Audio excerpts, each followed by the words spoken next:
On your side, this is News 3 Evening Edition. Where State Representative Gerald Green was shot last night.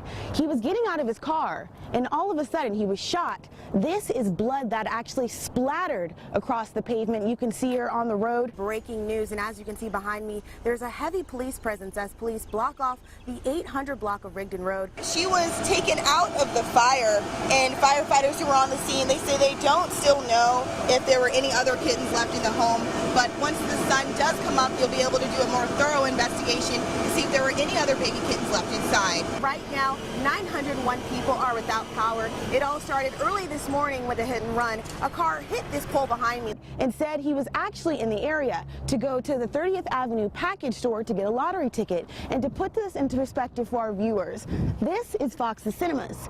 This parking lot is very big. Good morning. I'm live at Rainey McCullough School of the Arts, and within a few hours, hundreds of students will be in class for the first day of school. But did you know that 1/3 of child pedestrian fatalities occur during after-school hours between 3 and 7 p.m.? And that's why today I'm on your side with some safety tips to make sure students get to their destination safely.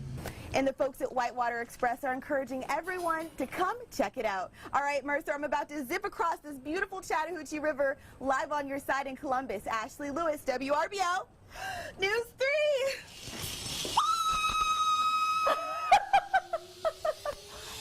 Good morning. It's National Cow Appreciation Day. Find out what you can do to get a free meal in a live report coming up.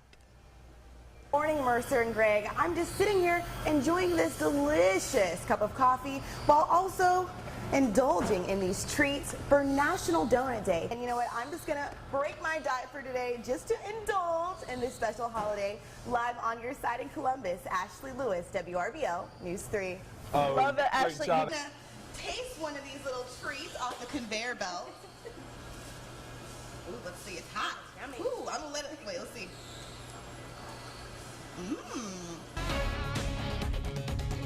Good Friday morning. I'm News 3's Ashley Lewis. Let's take a look at your headlines.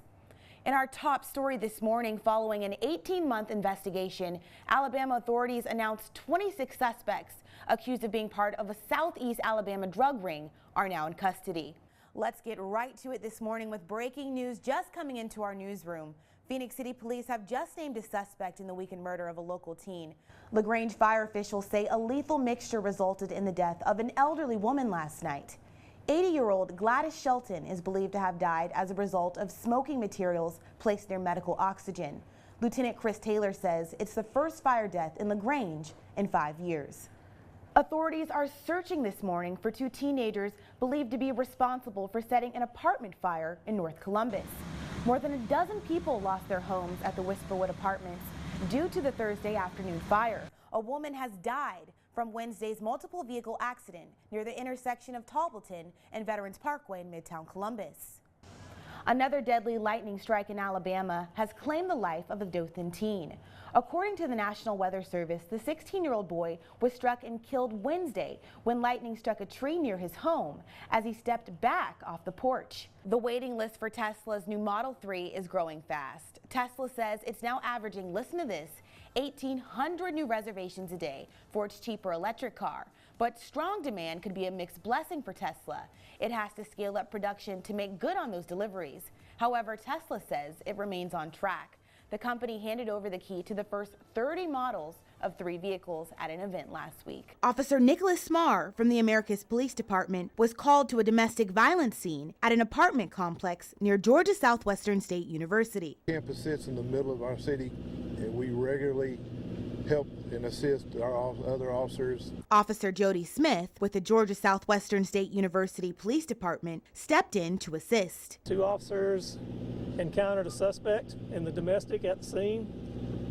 Gunshots were exchanged and the 2 officers were wounded. The alleged suspect, Minquel Limbrook, fled the scene, and Georgia Southwestern State University took immediate action. Within minutes of the call, our campus was on lockdown. Dozens of agents from local law enforcement agencies across the state stepped in to help. We have approximately 30 agents here that are working with at least 20 other local law enforcement agencies who have responded to this area to assist in the investigation. Authorities say Limbrick is armed and considered to be a threat to the community. Help us by telling us where he is. If anyone knows of his whereabouts or has seen him, please give us a call. Police believe Limbrick is still in hiding. As you can see behind me, dozens of people are lined up waiting anxiously to ride the Georgia Cyclone roller coaster just hours before it's torn down forever. If you've ever been to Six Flags, you've seen or heard of the Georgia Cyclone roller coaster. The wooden roller coaster opened in 1990 as a spitting image of the legendary Coney Island cyclone. The Georgia Cyclone is nearly 100 feet tall and reaches speeds of 50 miles per hour. And on Sunday, hundreds of thrill seekers lined up, waiting anxiously to ride the coaster for the last time. Every iconic coaster at some point in its life, it gets a little old, gets a little shaky, gets a little rough. So it's time for us to retire the Georgia Cyclone so we can bring something even better in. There are a few people sad it was their first ride with their kids and their wife, or maybe a first date, but there's also a lot of people very excited about what might be coming. Six Flags PR team hasn't told us what will take its place, but they did say they plan on preserving the wood that has been used as the ride's foundation for the last 26 years. I spoke with several first-time riders who say they're sad the roller coaster is coming down, but they're hoping that something bigger and better will take its place. On your side at Six Flags, Ashley Lewis, WRBL News 3. Good morning. I'm News 3's Ashley Lewis. Let's take a look at your headlines. One person is dead following a shooting on Kingsbury Street last night. Columbus police say it appears a homeowner confronted an intruder and defended himself. Police say the victim's name won't be released pending notification of the family. Anyone with information is urged to contact police immediately. 4 suspects charged in connection with a robbery and murder will be in court this morning. These 4 suspects that you see on your screen will all ask for bond reduction. They're charged in connection with a deadly robbery at 5 Corner Lotto on Linwood Boulevard back in November. During the robbery, the store owner's son was killed and the store owner seriously wounded. LaGrange fire officials say a lethal mixture resulted in the death of an elderly woman last night. 80-year-old Gladys Shelton is believed to have died as a result of smoking materials placed near medical oxygen. Lieutenant Chris Taylor says it's the first fire death in LaGrange in 5 years. And this morning, rideshare service Lyft is now available in Opelika. All you need is a valid phone number and to download the app. It's the first ride-sharing app to come to the city. That does it for us today. CBS This Morning continues next. Have a great day.